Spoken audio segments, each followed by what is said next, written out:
और व्यासदेव जी ने आगे एक उदाहरण दिया। जैसे एक धनी व्यक्ति था, बहुत ही धन, मतलब इतना अमाप संपत्ति थी उसके पास, बिजनेस बहुत सारे थे, तो इसीलिए उसके क्या इतने सारे बिजनेस थे तो हमेशा ट्रैवलिंग पे रहता था, ये जगह वो जगह वो जगह। अब नेचुरली इतना अगर ट्रैवलिंग कर रहा है तो घर में तो समय दे नहीं पा रहा था। एक बार घर आया, कोई 2-3 महीने के बाद, पत्नी ने कहा, अजी बैठे थे, थोड़ा मेरे पास बैठिए आप। पति बैठ गए पास में, बोलो क्या कहना है। उन्होंने कहा, ये सारे बिजनेस बंद कर दो। उसने कहा, पागल हो गई हो तुम, बिजनेस बंद कर दो तो क्या होगा, हमारा क्या होगा। उसने कहा, सब कुछ बिजनेस बंद करके एक छोटा सा इतना सा बिजनेस रखो जो 2-4 घंटा आप जाके वापस आ सकते हो।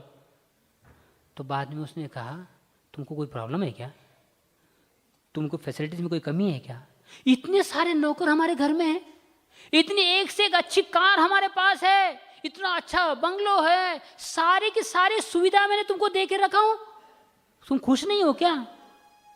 पता है पति ने क्या कहा, मेरे पति देव मैंने बंगलों से शादी नहीं की है, मैंने कार के साथ शादी नहीं की है, मैंने आप कुछ नौकरों के साथ तो नहीं की है, मैंने ये सारी सुविधाओं के साथ शादी नहीं की है, मैंने आपसे शादी की है भाई। तो पत्नी की इतनी तो अपेक्षा रहती है कि ये सारी सुविधा हो ना हो, पति सबसे पहले होना चाहिए। नहीं, पति अगर है और उसके पास सुविधाएं हैं तो अच्छी बात है, लेकिन पति नहीं है और सुविधाएं हैं सब। प्लीज सुनिए, आज की दुनिया में वही स्थिति है। अलग अलग गैजेट्स आ रहे, आईफोन एवरी ईयर, i6, 7, 8, 9, 10 बदलते रहता है, कंप्यूटर में ये वो, अरे इतना दुनिया बेकार है। 6 महीने के अंदर तुमने जो सीखा था सॉफ्टवेयर में वो पूरा आउटडेटेड हो गया, नया आ गया। इतने गैजेट्स है, इतनी फैसिलिटी, इतनी सुविधा है, पति तुम्हारे पास है ही नहीं। तुम्हारा पति कौन है, कृष्ण, वो तो हमारे पास है ही नहीं, सिर्फ सुविधाएं लेके बैठ गए, तो खुश रह पाओगे क्या। तो व्यासदेव जी ने, नारद मुनि ने व्यासदेव से कहा कि अरे तुमने 17 पुराण और 108 उपनिषद और 4 वेद जो लिखे हैं वो सारी सुविधाओं के समान है, और पति जो भागवत है वो तो दिया ही नहीं तुमने, इसीलिए ना तुम खुश रहोगे और ना तुम्हारी जो आने वाली जो पीढ़ी है, जो सुनने वाली है, पढ़ने वाली है शास्त्र, वो भी कभी सुखी नहीं रह सकती।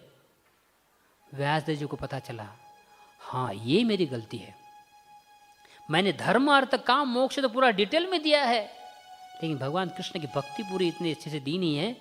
और तब व्यासदेव जी पूरे संतुष्ट मन से बैठे और भागवत की रचना उन्होंने स्टार्ट कर दी। धर्म प्रोजित कैतवत्र परमो निर्मत्सराणाम सताम वेद्यम वास्त्रम अस्त्र वस्तु शिवदम तापत्रयोन्मूलनम।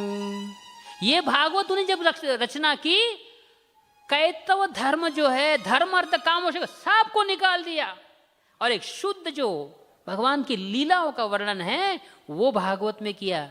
भागवत में आपको एक भी लाइन ऐसी नहीं दिखेगी जो भगवान कृष्ण के भक्ति से अलग है। पहले स्कंद में आपको पांडवों की कथा मिलेगी, कुंती महारानी की कथाएं मिलेगी, भीष्मदेव का तिरोभाव मिलेगा, परीक्षित महाराज की कथा मिलेगी। दूसरे स्कंद में पूरा क्रिएशन मिलेगा, वो भी भगवान से रिलेटेड है। तीसरे स्कंद में आपको कपिल देव और इस प्रकार से पुरंजन की कथा, अम्बरीश महाराज की कथा, प्रहलाद महाराज की कथा, ध्रुव महाराज की कथा, भगवान राम की कथाएं, मनु की कथा, फिर निमि महाराज और इनकी सारी कथा, सारे के सारे कंक्लूजन जो कल्मिनेशन है वो कृष्ण भक्ति में ही आते हैं। इसलिए निगम कल्पतरोर गलितम फलम सुखमुखा द्रव्य अमृत सहितम मुहुर्रहो पीबत भागवतम रसमालयम मुहुर्रहो रसिका भूवि भावुकः। उन्होंने कहा अब तक तो मैंने जो दिए थे, 4 वेद दिए थे, 18 पुराण, 17 पुराण दिए थे, उपनिषद दिए थे, वो एक पेड़ के समान है, आम के पेड़ के समान है। सब पत्ते बित्ते टहनियाँ सब कुछ थी, फल ही नहीं था उसको।